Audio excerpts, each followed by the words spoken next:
Kalau itu dianggap satu makna sidang berikutnya, maka keterangan DPR dan pemerintah yang menyatakan itu dibahas bukan dalam sidang berikutnya. Pengakuan ya. Pengakuan loh itu. Ya. Dalam konteks keterangan DPR yang saya baca. Sehingga selesai, kita nggak perlu berdebat ke argumentasi kedua dan ketiga. Oke.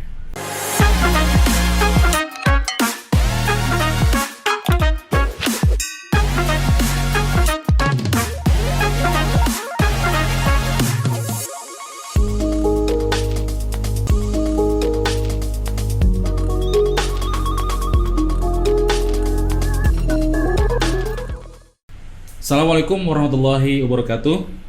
Salam solidaritas. Alhamdulillah bertemu kembali dalam acara podcast Ngacapruk, ngobrol asik cara PUK. Pada kesempatan kali ini, dalam suasana menjelang putusan judicial review terhadap Undang-Undang Nomor 6 Tahun 2023 atau Undang-Undang Cipta Kerja, kita akan mengangkat tema mengenai nasib Undang-Undang Cipta Kerja di tangan MK. Oleh karena itu, pada sesi kali ini kita akan kupas secara mendalam mengenai tema tersebut. Alhamdulillah sudah hadir di tengah-tengah kita semua. Beliau adalah tim kuasa hukum pemohon judicial review terhadap Undang-Undang Nomor 6 Tahun 2023 yang tergabung dalam Gerakan Kesejahteraan Nasional atau GEKANAS. Selamat datang Bung Ari Lazuardi, SHMH. Terima kasih sudah berkenan hadir di acara podcast kami. Bagaimana kabarnya, Bung? Alhamdulillah baik. Makasih Bung Jamal dan kawan-kawan PUK Brixton atas undangannya dan kita bisa diskusi nih, ngobrol-ngobrol ya. Baik. Alhamdulillah, semoga kita semua selalu diberikan kesehatan oleh Allah Subhanahu wa taala. Amin ya rabbal alamin. Langsung saja, Bung ya. Siap. Jangan serius-serius ya. Iya, siap. Jadi begini, Bung, seperti yang kita ketahui bersama nih, di tanggal 2 Oktober nanti kan ada agenda besar yang pastinya ditunggu-tunggu oleh para buruh, yaitu putusan Majelis Hakim Mahkamah Konstitusi terkait judicial review terhadap Undang-Undang Nomor 6 Tahun 2003 atau yang kita sebut gampangnya Undang-Undang Cipta Kerja. Ya. Namun ya, sebelum lebih jauh nih kita membahas mengenai persiapan para buruh ya untuk tanggal tersebut, saya mau diskusi terlebih dahulu dengan Bu Angari. Jadi sejauh mana proses perjalanan sidang ini yang sudah kita lalui. Nah, kalau berdasarkan pertimbangan utama nih, Bung, tentunya dari sudut pandang hukum ya, kenapa sih Undang-Undang Nomor 6 Tahun 2023 ini didorong ya untuk dilakukan judicial review ataupun bahasa gampangnya adalah peninjauan kembali di MK? Mungkin bisa dijelaskan, Bung? Oke, makasih Bung Jamal. Saya mungkin mengawali cerita ini dari kenapa sih kawan-kawan serikat pekerja itu penting untuk melakukan judicial review atau kalau bahasa kerennya itu uji konstitusionalitas gitu ya, Undang-Undang Nomor 6 Tahun 2023. Kita pernah uji cipta kerja sebelumnya, Undang-Undang Nomor 11 Tahun 2020, lalu ada putusan MK, terus nguji lagi, kenapa sih gitu ya. Jadi bagi kami yang memang punya latar belakang hukum, pengujian konstitusionalitas ini menjadi penting karena rakyat bisa berpartisipasi terhadap proses pembentukan undang-undang maupun substansi dari undang-undang yang dianggap bermasalah oleh rakyat. Jadi meskipun rakyat secara konsep sudah memberikan amanatnya kepada pembentuk undang-undang di TPS, memilih anggota legislatif, memilih presiden. Cuman dalam konteks undang-undang yang sudah jadi, rakyat masih bisa punya proses untuk melakukan penolakan dengan melakukan uji materi ini atau uji konstitusionalitas ini. Nah, berkaitan dengan Undang-Undang 6 2023 ini saya perlu ceritakan juga dari awal, ini bukan Undang-Undang Cipta Kerja yang 11 tahun 2020. Jadi dulu kita pernah menguji Undang-Undang Cipta Kerja yang awal, yang namanya itu Omnibus Law, kita sering mengucapkan itu, Undang-Undang 11 tahun 2022. Kemudian singkat cerita putuslah undang-undang itu oleh MK pada 25 November 2021. MK menyatakan itu inkonstitusional bersyarat. Nah, ketika MK menyatakan inkonstitusional bersyarat, MK memang secara konsep MK memberikan pertimbangan tuh. Kalau saya boleh kasih tahu dalam konteks pertimbangan putusan MK itu, kawan-kawan bisa cek di putusan nomor 91 tahun 2020 halaman 412. Itu ada 3 pelanggaran Undang-Undang 11 tahun 2020. Nah, pertama pelanggarannya dikatakan terhadap tata cara pembentukan Undang-Undang 11 2020 tidak didasarkan pada cara dan metode yang pasti, baku dan standar serta sistematika pembentukan undang-undang. Atau dengan kata lain, ini metode Omnibus Law. Kan 11 2020 itu kan metodenya Omnibus Law. ada kira-kira 78 undang-undang yang terdampak di situ. Nah, 78 undang-undang itu salah satunya memang 13/2003 yang dipersoalkan oleh kawan-kawan pekerja.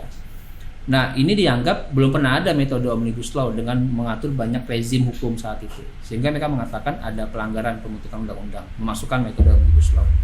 Yang kedua, MK katakan ada pertentangan asas pembentukan peraturan undang-undangan. Kalau tidak salah dalam proses persidangan tempo hari, MK katakan dalam konteks aspirasi publik itu tidak cukup dilakukan gitu ya. Kalau dalam bahasa MK itu istilahnya meaningful participation gitu ya. Dan ada ketidakterbukaan. Dan ketiga, terbukti menurut persidangan tempo hari ada perubahan naskah saat sudah paripurna tanggal 5 November kalau tidak salah 2020 itu, sampai akhirnya 30 hari Presiden punya waktu untuk memberikan tanda tangan persetujuan sehingga masukkan lembaran negara. Itu ternyata pas diundangkan ada perubahan naskah tuh, versi paripurna dengan versi yang diundangkan. Dan itu tergambar semua dalam proses pembuktian, termasuk di bagian keterangan kerjaan kita bisa cukup banyak buktikan itu, meskipun dalam putusan MK nggak dicuplik tuh perubahan di bagian keterangan kerjaan apa saja yang dicuplik itu justru undang-undang lainnya. Di situ dikatakan 3 pelanggaran itu tidak terbantahkan.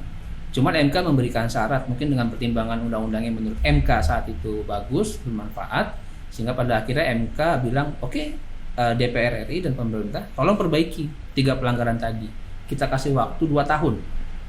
Artinya sampai 24 November 2023 tahun ini agar diperbaiki. Dan ketika bicara diperbaiki tentu ada desatnya itu kan pemerintah dan DPR dengan undang-undang. Dilalahnya yang kita dapatkan 30 Desember 2022 bukannya diperbaiki dalam bentuk undang-undang, tapi Presiden dengan kepentingan pikiran beliau mungkin mengatakan ini penting, mendesak gitu ya, menetapkanlah Perpu nomor 2 tahun 2022 30 Desember 1 hari sebelum pergantian tahun itu.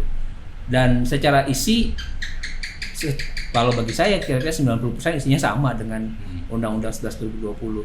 Tapi kalau kita cuplik di bagian tenaga kerjaan saja, isinya juga relatif sama. Kalau tidak salah hanya banyak perubahan beberapa pasal gitu ya, itu pun tidak substansial. Di antaranya pasal 65 ditambahkan lagi, lalu istilah disabilitas gitu ya, dan ada beberapa redaksional lainnya. Dan ujungnya ketika itu jadi Perpu, ada kewajiban kepada DPR untuk menguji Perpu itu secara politik. Maksudnya apa? DPR cuma punya pilihan berdasarkan konstitusi, setuju apa tidak itu Perpu. Nah, ketika DPR itu setuju, maka jadi undang-undang. Nah, kalau DPR nggak setuju, maka Perpu itu otomatis tidak berlaku. Maka ada pembatalan Perpu dan selanjutnya. Nah, dalam konteks disetujui DPR, maka jadilah Undang-Undang 6 2023 yang saat ini kita sedang uji. Jadi sesungguhnya Undang-Undang 6 2003 kalau bagi saya itu kan sebenarnya kita sama aja menguji Undang-Undang 11 2020 karena isinya relatif sama ketika bicara substansi. Tapi kalau sekarang yang sedang kami uji, baik secara prosedural atau formil maupun secara material kita sedang uji. Nah, yang nanti putus tanggal 2 Oktober 2023 itu putusan uji formilnya. Jadi uji formil akan diputus dan MK akan menyatakan apakah secara prosedural ada pertentangan apa tidak dengan Undang-Undang Dasar. Kira-kira begitu gambarnya. Baik, terima kasih Bung Ari penjelasannya. Jadi memang kalau bicara sejarahnya panjang ya. Artinya berangkat kan dari keberadaan Undang-Undang 11 tahun 2020 yang kita kenal Omnibus Law itu kan terjadi istilahnya pelanggaran lah dalam proses pembuatannya kan ya. Kemudian berlanjut karena ada judicial review terhadap undang-undang tersebut. Kemudian muncullah ada Perpu, kemudian sampai dengan Perpu disahkan seperti itu ya, menjadi Undang-Undang nomor 6 tahun 2023. Artinya memang permohonan judicial review ini ataupun peninjauan kembali adalah bagian dari hak konstitusional sebagai warga negara seperti itu. Baik, terima kasih Bung Ari. Nah, kemudian dari para pemohon judicial review nih yang tergabung dalam Gekanas, kalau boleh tahu siapa saja Bung dan kemudian dia mewakili dari federasi mana seperti itu? Jadi saya salah satu kuasa hukum Gekanas. Gekanas itu Gerakan Sejahtera Nasional yang memang dia merupakan aliansi dari berbagai lintas federasi. Bukan konfederasi serikat pekerja, tapi berbagai macam lintas serikat pekerja. Ada yang federasi, ada yang serikat pekerja, bahkan ada akademisi juga, ada NGO gitu ya, pemerhati perburuhan gitu ya, dan pemerhati jaminan sosial. Kita ngumpul di sana, kalau tidak salah sekarang ada 18 lebih serikat pekerja federasi yang tergabung di sana gitu ya. Kalau dijadikan konfederasi itu besar sekali anggotanya. Cuman kita bukan konfederasi. Dan saya salah satu tim kuasa dari 13 orang penerima kuasa. Nah, karena memang lintas serikat pekerja, lintas federasi, kami masuk sebagai tim kuasa menguji Undang-Undang 6 2023 ini. Sama persis ketika 11 2020 kita juga nguji. Bahkan MK katakan saat itu dengan 661 pemohon kita menjadi, dalam sejarah MK ya, kita menjadi pemohon terbanyak saat itu. Nah, sekarang kita ada 121 pemohon yang menguji. Isinya terbagi dua. Ada 10 federasi serikat pekerja, selebihnya 111 itu pekerja aktif. Nah, kalau 10 federasi yang saya ingat diantaranya ada SPK PSPSI, lalu ada FSPI, itu juga ada SPPLN, sama anak perusahaannya ada SPPL, ada PPIP, ada PJB gitu ya, ada kawan-kawan TSK, ada PPMI 98 gitu ya, ada kawan-kawan dari Aqua Group, SPAG gitu, sama kawan-kawan dari serikat pekerja manufaktur lainnya PAREF dan PPMI 98. Jadi ada 10 lah kalau lebih federasi serikat pekerja. Yang jadi pemohonnya tentu perwakilan dari federasi atau serikat pekerja itu sendiri berdasarkan ADART-nya. Ada yang cukup presiden atau ketuanya, ada yang ketua sama sekjennya atau sekumnya gitu ya. Tergantung dari ADART masing-masing. Jadi kita masukkan itu sebagai pemohon dan mereka tergantung ADART-nya yang mewakili siapa. Ketika cukup ketua maka ketua. Tapi kalau ketua sekretaris ya ketua sekretaris. Dikuatkan dengan berita acara rapat manakala memang ADART-nya tidak mendukung siapa yang mewakilinya, biasa begitu. Nah, selebihnya kawan-kawan serikat pekerja, kawan-kawan pekerja aktif yang memang kita syaratkan sebagai pemohon. Itu kalau kita coba track itu pekerja aktifnya itu dari barat, kalau nggak salah ada dari Sumatera sampai dari Papua, kalau tidak salah ada ya dari Papua. Dari kawan-kawan Freeport gitu. Jadi kita sengaja sebarannya memang kita luaskan meskipun kita batasi. Kenapa? Karena uji formil itu kan terbatas pengajuan permohonannya. Jadi kalau tidak salah itu 45 hari setelah undang-undang itu diundangkan, maka harus didaftarkan. Kalau tidak salah, kalau lebih dari itu nggak boleh. Nah, ketika dia kita lempar ke forum, lempar ke serikat pekerja, banyak yang mendaftar dan pada akhirnya kita batasi hanya sampai 121. Belakangan ternyata ada banyak surat kuasa yang balik yang kita pikir tidak bisa kita gunakan. Itu khususnya kawan-kawan dari timur ya, ada dari Berau maupun dari Bovendigul yang terpaksa kita tidak ikutkan karena memang keterbatasan waktu. Nah, ini ada 121 pemohon yang jadi pemohon dalam konteks Gekanas. Cuman saya perlu sampaikan juga permohonan kita kali ini persis seperti halnya permohonan cipta kerja sebelumnya, kita disidangkan berbarengan dengan perkara lainnya. Nah, kalau Gekanas itu perkara 40 garing 2021 garing 21 Romawi garing 2023. Lalu juga ada perkara 41 dari kawan-kawan KSBSI, perkara 46 kalau tidak salah itu dari kawan-kawan NGO, banyak ada serikat petani juga kalau tidak salah di situ. Lalu juga ada dari Partai Buruh perkara 50 ya. Ada perkara 56 itu lintas federasi konfederasi kalau saya konfederasinya dari Pak Jumur Hidayat dan kawan-kawan, termasuk kawan-kawan lain juga ada di situ. Jadi tapi perkara 56 itu dipisah sendiri entah mengapa dalam proses pembuktian. Cuman nanti dalam 2 Oktober sidang putusan saya lihat panggilan sidangnya relatif sama semua jadwalnya. Nah, kita jadi perkara 40, perkara yang pertama yang akan mungkin jadi acuan untuk putusan dalam konteks 2 Oktober nanti. Itu kira-kira dalam konteks sebaran pemohonnya. Dan saya ingin tegaskan juga pemohon judicial review ini hampir semuanya itu bersinggungan atau punya latar belakang serikat pekerja. Persis seperti halnya pemohon Undang-Undang 11 2020. Padahal Omnibus Law itu 6 2023 isinya nggak hanya perubahan yang berhubungan dengan tenaga kerjaan. Gitu ya. Jadi yang paling berisik kawan-kawan serikat pekerja, entah yang bermasalah pasal-pasal tenaga kerjaan atau memang yang punya energi relatif kawan-kawan serikat pekerja, saya nggak tahu. Yang jelas ketika uji formil ini dikabulkan, maka secara konsep hukum seluruh pasal-pasal 77 undang-undang lainnya di Undang-Undang 6 2023 itu otomatis nggak berlaku, kira-kira begitu. Baik, terima kasih Bung Ari. Jadi artinya para pemohon judicial review ini tidak hanya Gekanas, tapi juga ada dari katakan ada federasi lain dan sebagainya. Tadi disebutkan ada perkara 40, 41 ya, 46, 50 dan juga 56 seperti itu Bung Ari. Artinya memang ini kan menjadi konsentrasi utama ya sebagai buruh ataupun serikat buruh ya terkait keberadaan Undang-Undang Nomor 6 Tahun 2003 ini seperti itu. Baik, Bung.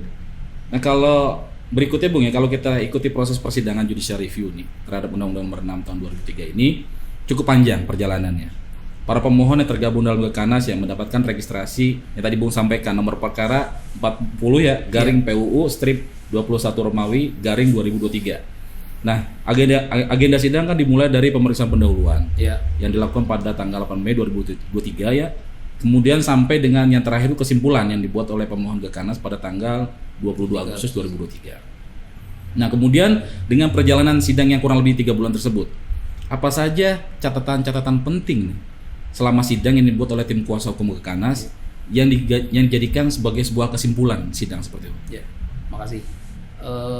Saya awali dulu dengan kita mendaftar itu kalau tidak salah 6 April 2023. Jadi pendaftar pemohon yang pertama untuk perkara uji formil ini sekaligus uji material. Sesungguhnya kita daftar itu 2, uji formil dan uji material. Jadi satu perkara 40.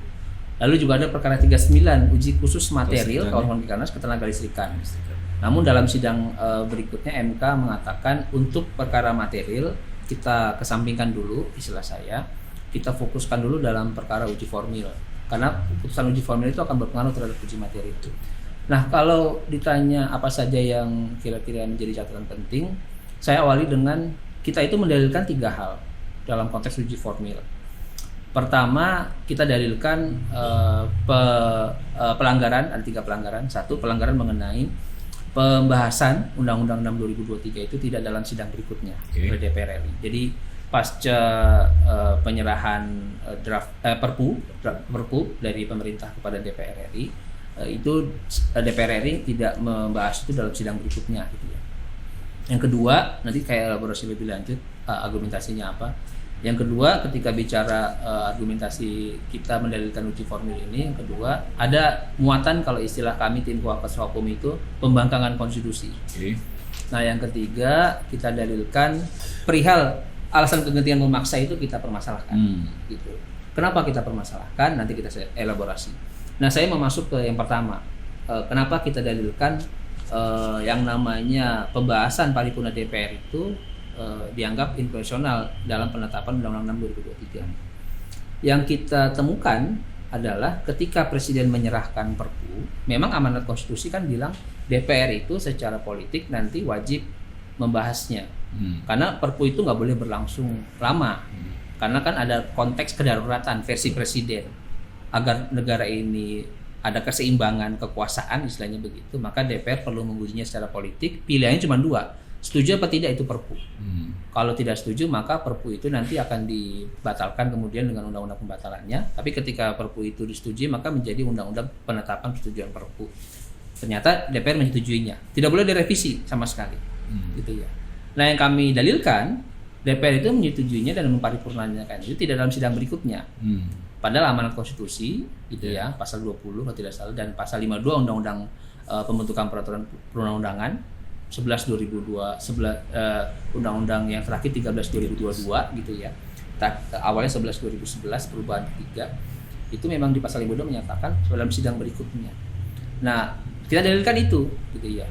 Tapi DPR dan pemerintah dalam keterangannya yang kami baca dan kami dengar ternyata memang mengakui gitu, tidak dalam sidang berikutnya. Jadi kalau bagi kami sih selesai argumentasi itu. Artinya itu menjadi poin ya, Bung ya. Jadi poin. Cuman tinggal apakah MK mengatakan bahwasannya sidang berikutnya itu menafsirkannya bisa sidang berikutnya lagi gitu kan? Atau memang sidang berikutnya secara ajak ya sidang berikutnya. Tapi kalau kami sih meyakini ketika bicara sidang berikutnya dalam konteks kegentingan memaksa maka wajib dibahas dalam sidang berikutnya, artinya sidangnya saat itu berjalan untuk diparipurnakan. Karena ini kegentingan memaksa, maka nggak perlu ada, bahkan dalam konteks ekstrim ya menurut saya, nggak perlu ada partisipasi publik lagi. Karena ketika partisipasi publik kan ada potensi perubahan norma, perubahan perpunya. Nah sekarang kan kita bicara soal DPR setuju apa tidak, maka sebenarnya nggak perlu aja partisipasi publik, karena bicaranya sebenarnya kegentingan memaksa versi DPR saja. Nah itu yang kami dalilkan dilanggar. Gitu. Dan ternyata dalam ini kami bawa ini sebenarnya keterangan DPR dan pemerintah dan mengkonfirmasi mereka mengakui gitu, jadi nggak perlu ada pembuktian lagi soal itu. Lalu yang kedua soal pembangkangan. Nah ini yang menarik kalau ketika bicara putusan 91 tahun 2020 yang tadi dikatakan ada inkonstitusional bersyarat. Ya. Ada 3 pelanggaran menurut MK yang seharusnya diperbaiki dengan undang-undang. Iya. Tapi Presiden mengatakan ada kegentingan memaksa, saya perbaiki dalam tanda petik mungkin dalam pikiran Presiden dengan yang namanya Perpu gitu ya. Nah, pertanyaannya apakah itu benar atau tidak?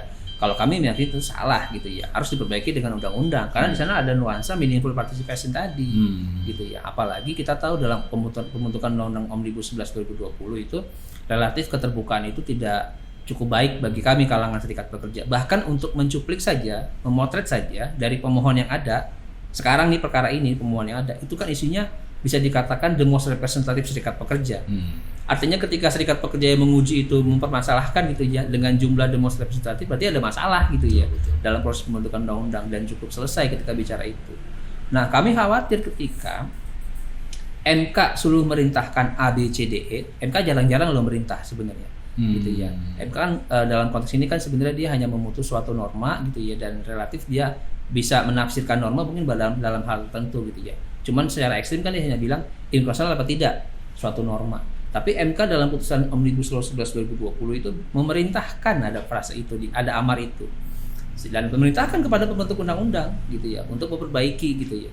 Nah, pembentuk undang-undang siapa? Nggak hanya presiden dan DPR. Nah, diperbaiki dalam bentuk undang-undang seharusnya, bukan dalam bentuk Perpu.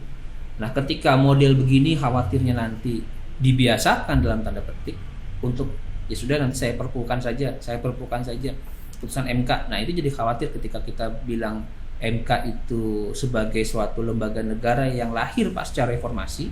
Ini kan MK kan satu dari sekian dikit lembaga negara yang secara praktek eye-catching lah pasca reformasi itu jadi harapan banyak pihak gitu ya.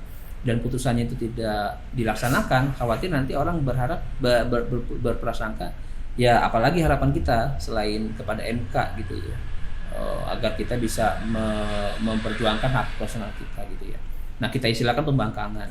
Dan pembangkangan itu juga kita nggak sembarang kutip. Ternyata pernah ada risetnya dari kawan-kawan. Kita pernah baca jurnal itu yang menyatakan bahwasanya ada sekian persen yang putusan MK tidak ditaati gitu ya. Dalam permohonan kita ada itu. Dan saat itu diwawancara itu ketua MK saat itu. Ini bagaimana menyikapi ini gitu ya. Dalam istilah saya gitu kan. Nah, keluarlah istilah pembangkangan konstitusi saat itu ketua MK. Nah, kita cuplik aja dari situ. Bukan sembarang kita. Terus dikonfirmasi juga sama ahli yang kita hadirkan. Jadi kita menghadirkan 2 ahli. Salah satunya itu Mbak Bivitri Susanti dan pernah ada putusan MK ngomong istilah pembangkangan itu yang sudah pernah dikutip oleh MK sebelumnya juga pernah ada. Jadi bukan hal yang tabu gitu ya. Itu yang kedua. Nah, yang ketiga alasan kegentingan memaksa pembentukan Perpu. Memang ini agak melebar ya pengujian formil Undang-Undang 6 2023 seolah-olah menguji Perpu. Yeah. Kan Perpu babnya selesai harusnya kan. Yeah. Sekarang menguji Undang-Undang 6 gitu ya, bukan Perpu lagi. Nah, karena itu kita tegaskan juga apakah menguji Undang-Undang 6 itu juga sekaligus menguji konstitusionalitas Perpu gitu ya. Nah, ternyata salah satu ahli yang kita hadirkan Dr. Jenderal Arifin Mukhtar, beliau mengatakan seharusnya memang sekaligus memaknainya gitu ya. Karena mau nggak mau mesti bicara soal Perpu juga. Nah, tinggal kita cek alasan membentuk Perpu itu secara objektif dibenarkan apa tidak. Memang Undang-Undang Dasar hanya bilang kan kegentingan memaksa presiden. Namun kemudian dalam praktek ketatanegaraan kita MK pernah mutus putusan 138 tahun 2009. Ada indikator-indikatornya lah MK bilang. Salah satunya mungkin undang-undang itu kalau bikin undang-undang tuh prosesnya lama kira-kira begitu, maka perlu proses cepat. Kemudian yang kedua adanya kekosongan hukum atau hukumnya saat itu nggak ada gitu ya, dan alasan-alasan lainnya ada 3. Nah, yang kami dalilkan sederhana, ketika bicara kekosongan hukum relatif nggak pernah ada karena saat putusan MK 25 November 2021 MK secara faktual memang menyatakan itu masih berlaku sepanjang itu 2 tahun. Itu kan clear gitu ya. Betul. Lalu setelah itu dalam praktek yang ada instruksi Mendagri itu tahun nomor 68 tahun 2021 kepada gubernur-gubernur untuk tetap mempedomani Undang-Undang 11 2020. Belum lagi dalam praktek di yudikatif ya, kita menemukan ada dalam Mahkamah Agung nomor 5 tahun 2021 yang memang juga mempedomani dalam perkara-perkara tertentu Undang-Undang Cipta Kerja. Artinya tidak pernah ada kekosongan hukum dalam konteks itu, atau hukumnya dianggap belum cukup gitu ya. Bagi kami sih mendalilkan dalam konteks permohonan ini relatif nggak masuk itu barang kira-kira begitu, sehingga pada akhirnya kita katakan alasan kepentingan memaksa pembuat perpu juga nggak relevan. Nah 3 hal ini yang kita dalilkan dalam konteks permohonan itu secara formil. Nah kalau secara material tentu panjang dan itu memang belum disidangkan karena nunggu formilnya selesai, kira-kira begitu. Baik Bung, artinya dari catatan-catatan penting yang tadi disampaikan oleh Bung Ari ya, ada 3 poinnya ya. Yang pertama, kalau boleh saya simpulkan ya, yang pertama adalah terkait proses pengesahan Perpu ya menjadi Undang-Undang Nomor 6 Tahun 2023. Itu kan seharusnya kan di dalam undang-undang kan disebutkan kan disahkan kan pada sidang berikutnya. Tapi itu kan tidak dilakukan pada sidang berikutnya, justru sidang berikutnya lagi seperti itu. Artinya kan kalau memang kondisinya genting dan memaksa, seharusnya kan segera. Betul. Seperti itu kan Bung ya. Artinya kan logika itu kan tidak terpenuhi seperti itu. Nah, yang kedua adalah mengenai pembengangan konstitusional ya. Artinya dari putusan MK yang nomor 91 bahwa undang-undang tersebut, Undang-Undang Nomor 11 Tahun 2020 harus diperbaiki ya kan. Tapi ternyata presiden atau pemerintah membuat ibaratnya langkah fast track lah ya. Pengen langkah cepat itu, seharusnya undang-undang diperbaiki, justru ngambil langkahnya mengeluarkan Perpu seperti itu. Yang sebenarnya istilahnya tidak mengakomodir ataupun tidak menjalankan putusan dari MK.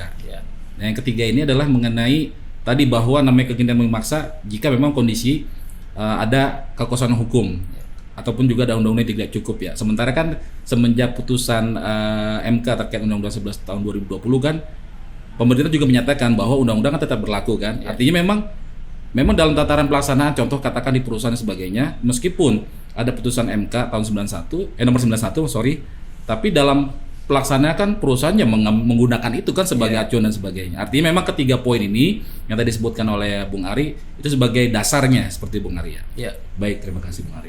Dan praktek di perusahaan-perusahaan yang kami temui ketika mau runding PKB, wah itu kan pasti omnibus law dimasukin, artinya nggak ada yang masuk dalam materi perundingan ya. Nah, materi perundingan. Baik, ini sangat menarik ya Bung Ari ya. Jadi memang saya juga atau kami nih jadi banyak ilmu lah yang bisa kita serap. Termasuk juga kemarin jadi punya pengalaman kita masuk ke ruang sidang MK kan, suatu hal yang sangat istilahnya berharga lah buat kami seperti itu. Nah kemudian lagi nih Bung Ari, terkait dengan persiapan menjelang putusan JR di tanggal 2 Oktober nanti. Para pemohon JR salah satunya kami ya, PUK, SPKP, SPSI, PT Bristol Indonesia Karangplan sudah menerima surat panggilan sidang dari MK. Nah menurut Bung Ari ini, apa saja yang harus dipersiapkan oleh para buruh untuk mempersiapkan di tanggal 2 tersebut, Bung Ari? Nah ini menarik ini. Ini sebenarnya ini paling pas nih kalau ditanya ke DPP ini ya.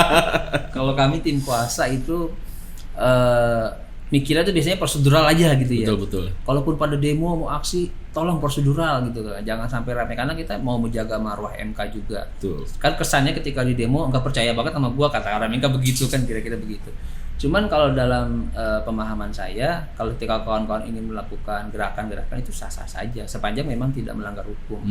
Maka itu yang saya dengar ya dari informasi-informasi gitu ya, ada dari pemohon kan banyak nih 5. Ada yang sudah mengeluarkan instruksi aksi gitu ya. Betul. Ada juga yang mengeluarkan instruksi untuk hadir sidang gitu ya. Kalau perkara kita kan mengharapkan pada hadir sidang gitu ya. Betul. Makanya kita pemohon kan cukup banyak, hadir aja sidang di MK. Betul. Kan sah-sah saja.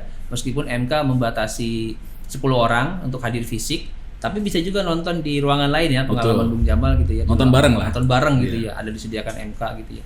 Bagi saya sah-sah saja dan itu bagian dari iklim demokratisasi gitu ya. Sepanjang memang kita tidak merusak, tidak mengganggu ketertiban umum dan lain-lain. Sehingga kalau ditanya apalagi persiapannya, ya kita tinggal nunggu putusan. Barangkali memang hakim MK sudah musyawarah. Biasanya kan sebelum putusan itu ada musyawarah dulu para hakim. Dan biasanya nggak hari itu musyawarah, itu putusan. Jarang tuh. Biasanya kalau kecuali di pengadilan hubungan industrial barangkali begitu pernah gitu ya. Tapi kalau di MK mungkin jarang karena mungkin ada perkara yang cukup banyak dan cukup detail-detail kecil mesti diperhatikan. Barangkali ketika kita ngomong saat ini hakim MK sedang musyawarah atau sudah ada musyawarah yang diputus, betul. Kita nggak tahu. Dan mudah-mudahan tidak ada intervensi politik yang pada akhirnya ini murni objektivitas para hakim MK melihat bagaimana pembuktian di perkara ini terjadi. Baik kita yang mohon pembuktian karena kita menghadirkan 2 ahli yang kami pikir selesailah kalau kita bilang argumentasinya gitu ya. Termasuk pemohon-pemohon lain yang juga menghadirkan ahli, tidak hanya ahli hukum bahkan ahli ekonomi gitu ya. Meskipun dalam catatan saya kita fokus ke argumentasi hukum saja karena ini kan bicara formil. Betul. Makanya kita hadirkan dua ahli hukum dalam konteks proseduralnya seperti apa, ada pelanggaran apa tidak. Ternyata para ahli ini mengatakan ya ada pelanggaran gitu ya.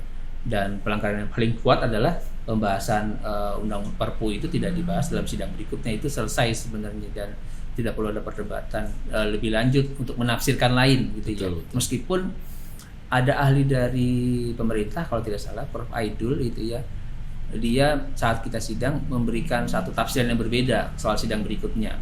Dia mengambil pandangan dari kalau nggak salah Profesor Yamin kalau tidak salah, Yamin yang memang menafsirkannya berbeda. Cuman kalau dalam pemahaman kami ya itu kan pendapat individu yang barangkali itu berbeda dengan pendapat individu lainnya. Ketika beliau dikatakan sebagai penggagas konstitusi, kan nggak hanya Prof. Yamin sendiri saat itu, ada Prof. Supomo dan lain-lain yang memang barangkali pandangannya berbeda.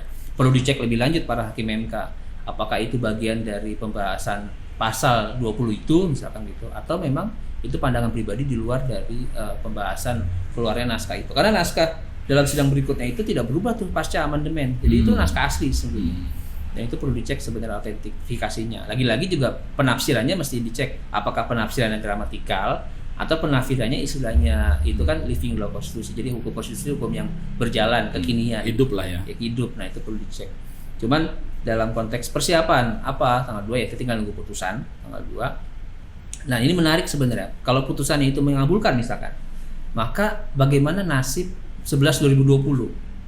Apakah otomatis langsung kembali ke 13/2003? Ini bagian tenaga kerjaan saja ya, nggak bicara undang-undang yang lain. Nah kalau dia selesai putus misalkan mengabulkan, kalau dalam pemahaman saya sesungguhnya balik lagi ke 11/2020. Oh gitu. Karena masih ada sisa kan dia. Bicara 2 tahunnya. Kan 2 tahun itu berakhir 24 November. Kan Undang-Undang 6 ini kan menghapus 11/2020, mencabut 11/2020. Perpu dulu. Perpu mencabut 11/2020. Nah, undang-undang ini kan penetapan Perpu. Nah, ketika mencabut 11/2020 sama MK dikatakan undang-undang itu inkonstitusional misalkan gitu. Maka kembali lagi sesungguhnya ke 11/2020. Cuman umurnya tinggal sekian bulan, 2 Oktober, 2 November, sampai 24 November. Setelah itu Bung? Ya, ketika itu maka balik ke tafsiran putusan MK 91/2020. Kan MK nyatakan ini berlaku 2 tahun untuk diperbaiki. Kalau lewat 2 tahun jadi inkonstitusional permanen. Artinya apa? Ya inkonstitusional secara keseluruhan. Jadi balik lagi ke 13/2003 di bagian tenaga kerjaannya. BPJS juga, undang-undang BPJS juga begitu. Jadi semua kembali lagi ke undang-undang yang lama. Itu konsekuensi hukum yang saya pahami ya gitu. Nah itu menarik lah MK bagaimana melihat itu. Apakah dia cukup menyatakan ini konstitusional saja, urusan tafsiran itu masing-masing para pihak gitu ya, atau MK memberikan kuncian-kuncian, atau MK jangan-jangan melampaui itu. Lagi-lagi kalau bagi saya misalkan mengistilahkannya masuk ke pembahasan material. Putusan 91 itu masuk pembahasan material sesungguhnya, bukan prosedural saja. Mungkin ada tafsiran undang-undang ini bagus tidaknya kan itu kan material sesungguhnya. Tapi kalau prosedural kan bukan bagus tidak. Prosedural itu kan ajak biasanya hitam putih gitu ya. Nah, apakah MK cukup sampai situ atau kalau saya sih memahaminya harusnya MK cukup bagian prosedural. Ada apa tidak pelanggaran konstitusinya? Gitu kan. Tapi emang terbayang Bung, kalau misalnya nanti katakan Undang-Undang Nomor 6 Tahun 2003 ini dibatalkan, tadi yang sampaikan Bung Ari, nanti MK memutuskannya itu kembali ke 11/2020. Serem juga dong kalau begitu ya. Iya, tapi sebenarnya bisa nggak Bung? Artinya loncat nih. Ketika Undang-Undang Nomor 6 Tahun 2003 ini dibatalkan, kembali langsung ke 13/2003. Boleh tidak MK memutuskan seperti itu? Kalau secara ketentuan hukumnya? Saya pernah baca ada putusan Undang-Undang Ketenagalistrikan ya. Itu nomor 1, nomor 21 tahun 2023. Putusan paling awal 2003 paling awal. Jadi Undang-Undang Ketenagalistrikan itu dinyatakan gara-gara satu pasal, jantungnya undang-undang itu ya tentang unbundling. Itu pasal 16 kalau tidak salah. Gara-gara pasal 16 seluruh undang-undangnya dibatalkan sama MK. Nah, dalam amar putusannya seingat saya itu MK menyatakan kembali ke undang-undang sebelumnya 15 tahun 85. Karena dianggap khawatir ada tafsiran yang berbeda, ada kekosongan hukum gitu kan, maka MK kembali ke 15 tahun 85 Undang-Undang Ketenagalistrikan sebelumnya. Nah, apakah mungkin dalam konteks Cipta Kerja sekarang MK nyatakan kembali ke sebelumnya 11/2020 gitu kan, yang isinya relatif kurang lebih sama, ya kan, kurang lebih 90% mungkin sama itu isinya gitu ya, atau melampaui ke 13/2003 bagian tenaga kerjaan saja ya. Tapi kalau saya sih nggak meyakini itu kembali ke 13/2003. Kenapa? Karena nggak mungkin MK cuma mutus kembali ke 13/2003. Padahal ada 78 undang-undang lainnya. Berarti satu-satu dong, kembali ke undang-undang ini, kembali ke undang-undang ini. Itu rasanya nggak mungkin sedetail itu. Nah, saya nggak tahu masuk normanya di mana. Cuman yang jelas kalau MK nyatakan batal, secara konsep hukum yang saya pahami, berarti 11/2020 kembali hidup. Mau nggak mau, itu cuma sisa 2 bulan kurang. Nah, ketika 11/2020 habis, 24 November, maka kembali ke undang-undang sebelum ada Omnibus Law semua. Nah, ini menarik deh. Ini artinya yang disampaikan Bung Ari nih, misalnya MK memutuskan kembali ke 11/2020. Ini kan ibaratnya kalau buat saya nih ya sebagai buruh, kan di luar ekspektasi kan gitu kan. Nah, kemudian ketika nih katakan Undang-Undang 11/2020 diberlakukan sebagai putusan nih kembali ke 11/2020. Kemudian dia masanya kurang lebih 2 bulan. Nah, proses apa yang harus dilalui? Apakah secara otomatis setelah nanti kurang lebih 2 bulan dia langsung otomatis selesai? Kemudian langsung kembali lagi secara otomatis 13/2003 berlaku, atau ada proses yang untuk menghidupkan kembali lagi Undang-Undang 13/2020? Nah, ini kalau secara tema itu berarti kan kita ambil namanya bagaimana sih eksekusi putusan MK, kurang lebih kan begitu, mengawal putusan MK. Nah, MK itu kan memutus norma, dia beda dengan ketika misalkan perselisihan hubungan industrial, nggak bayar pesangon, maka bisa dicari misalkan asetnya perusahaan, disita sampai akhirnya dilelang dan segala macam. Nah, kalau norma bagaimana? Persis halnya misalkan putusan kerja kembali. Kerja kembali itu kan norma. Kalau nggak mau bagaimana gitu kan? Apakah otomatis disita? Berapa nilainya disita kalau kerja kembali kan kira-kira begitu. Nah, MK itu secara regulasi kita belum punya tuh bagaimana tindak lanjut putusan MK. Kalau eksekusi mungkin terlalu terlalu barang lah, terlalu nilai, ini eksekusi. Jadi bicaranya pelaksanaan putusan MK, belum ada tuh kita tuh regulasi lanjutannya. Yang ada yang saya pernah baca setidaknya kemudian DPR dan atau Presiden merespon putusan MK itu dengan merevisi undang-undang yang berkaitan dengan putusan MK. Jadi tidak masuk ke prolegnas, bisa masuk kapanpun dalam proses pembentukan undang-undang perubahannya itu. Nah, kalau situasi begini seperti apa? Memang tidak ada regulasinya untuk mengawal itu. Jadi diserahkan sungguhnya kepada para pihak secara negarawan untuk bisa bagaimana melaksanakan putusan MK itu dengan sukarela. Yang pada akhirnya tadi jangan sampai istilah pembangkangan itu muncul lagi, gitu. Karena nggak melaksanakan, tafsirannya berbeda, bahkan tafsirannya terlalu jauh. Yang ada kita katakan itu pembangkangan. Atau nanti ketika diputus bikin lagi perpu, dimainin lagi dengan suatu undang-undang persetujuan perpu. Muter lagi. Nah, ini kan jadi nggak sehat gitu ya ketika kita bicara bernegara. MK katakan putus ini, ya sudah, itu bagian dari proses hukum yang harus dihormati harusnya. Siapapun yang telah kalah misalkan begitu, maka wajib ya kita nggak ada upaya hukum lagi di MK. Selesai gitu ya. Kita begitu. Baik, terima kasih penjelasan Bu. Jadi yang bagian akhir ini ada ngeri-ngeri sedapnya buat saya nih kan seperti itu kan, atau pun buat kita sebagai buruh lah. Iya. Tapi 2 bulan doang kok. Oke. 2 bulan nggak lama-lama. Itu bisa saja mungkin nih di putusan MK misalnya nih, saya kan awam nih kan. Misalnya, kembali ke 11/2020. Iya. Dibunyikan bahwa hanya berlaku sampai dengan 24 November 2023. Setelah itu ada nggak kira-kira putusan model kayak gitu ada nggak Bu? Nggak ada. Saya nggak pernah nemu sih. Nggak pernah nemu.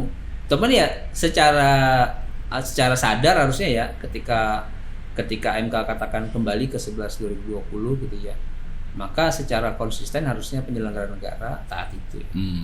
Kan apalagi nih momen politik ya. Betul. Saya nggak tahu lah bagaimana pengaruhnya putusan MK, tapi setidaknya yang paling bersih kawan-kawan serikat pekerja dengan jumlah anggota barangkali tidak sebanyak yang berserikat memang dibandingkan jumlah pekerja formal, tapi kalau kita cek siapa yang berkepentingan, tentu pekerja formal untuk semuanya berkepentingan 50 juta lebih kalau tidak salah pekerja formal, dan itu kan pemilih yang relatif banyak gitu. Betul.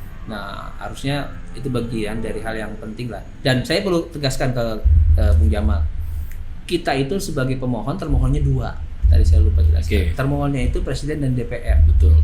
Nah, dalam konteks pembuktian, Presiden itu menghadirkan ahli, menghadirkan saksi. Tapi DPR tidak sama sekali menghadirkan ahli, menghadirkan saksi. Saya juga nggak tahu kenapa dia pun menyerahkan keterangan DPR-nya bukan terlambat, tapi bukan sidang yang pertama, kedua atau ketiga baru datang. Setelahnya nggak datang lagi gitu ya. Apa karena khawatir dia dianggap sebagai representasi pekerja yang tidak cukup layak jadi anggota DPR berikutnya ketika tampil gitu ya. Saya juga nggak ngerti. Cuman aja nggak pernah hadir tuh sampai pembuktian terakhir tuh, nggak ada tuh DPR. dari perkara kita gitu ya. Betul. Nggak tahu perkara yang kawan-kawan dari KSPSI Jumur, infonya sih katanya ada, cuman saya nggak mengikuti persidangan itu.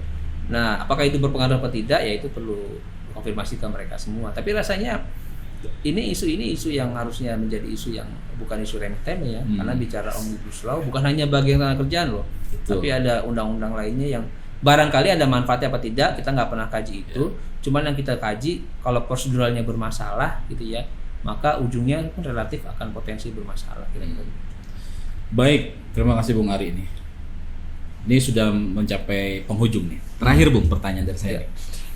Nah, menurut pendapat dan pengamatan Bung Ari dan juga tim kuasa hukum di Gekanas ya, sejauh mana keyakinan bahwa Majelis Hakim Mahkamah Konstitusi memutus perkara terkait Undang-Undang Nomor 6 Tahun 2023 ini diputuskan secara objektif yang mencerminkan keadilan, kepastian dan kemanfaatan hukum, Bung? Iya, ini berat ini pertanyaannya ini.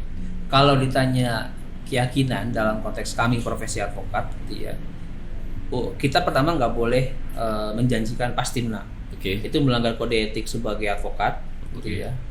Sama melanggar kode etik sebagai manusia gitu ya. Mendahului ketentuan Allah gitu ya. Kira-kira begitu. Baik. Nah, kami dalam konteks penanganan perkara biasanya kan ini bukan klien sebenarnya, rekan-rekan semua gitu ya, yang memang meminta bantuan kepada tim hukum yang semuanya relatif itu bagian dari LBH-nya Serikat Pekerja gitu ya. Sehingga memang saban hari ya kita bergaul bersama dan kita meyakini masih ada harapan dan celah untuk bisa kita perjuangkan. Nah, ketika saya misalkan meyakini itu masih ada harapan dan celah, maka kita dorong untuk uji konstitusional ke MK. Tapi kalau tidak ada harapan sama sekali, kita katakan nggak usah buang-buang umur, ngapain? Betul. Nah, ternyata harapan itu muncul dengan 3 argumentasi tadi. Itu ada 3 argumentasi yang kita jadikan secara formil, belum secara material, gitu ya. Karena kalau kita pun kalah, ya material kita jalan lagi kan, gitu. Nah, kita ada harapan nih untuk meyakinkan hakim MK. Kan tugas kita meyakinkan hakim MK. Dan ternyata dalam persidangan pun rasanya hakim MK sebagian kita cek ada yang tertarik gitu ya mendalami itu, sebagian juga ada yang mungkin merasa ini kan pengujian perpu nih gitu ya. Tadi saya katakan dalil ketiga tuh, alasan kegentingan memaksa. Ngapain juga dimasuk-masukin gitu ya. Jadi mungkin bayangan kami, apakah hakim MK objektif? Ya kita sih insya Allah meyakini itu objektif. Tinggal mungkin objektivitas pikiran mereka, apakah selesai dalam konteks argumentasi satu yang tadi soal sidang berikutnya, atau yang semuanya 3 hal tadi, gitu ya. Nah kalau cuma satu gitu, maka 2 3 tadi nggak perlu dibahas oleh mereka, tinggal perdebatan di satu. Nah kalau perdebatan di satu, apakah MK 9 hakim MK, 3 dari usulan DPR, 3 dari Presiden, 3 dari Mahkamah Agung, gitu ya, itu akan secara objektif menilai makna sidang berikutnya itu ya berarti sidang berikutnya bukan sidang berikutnya gitu ya.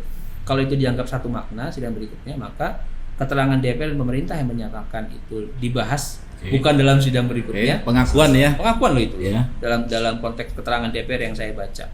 Sehingga selesai, kita nggak perlu berdebat ke argumentasi kedua dan ketiga. Baik, Bung.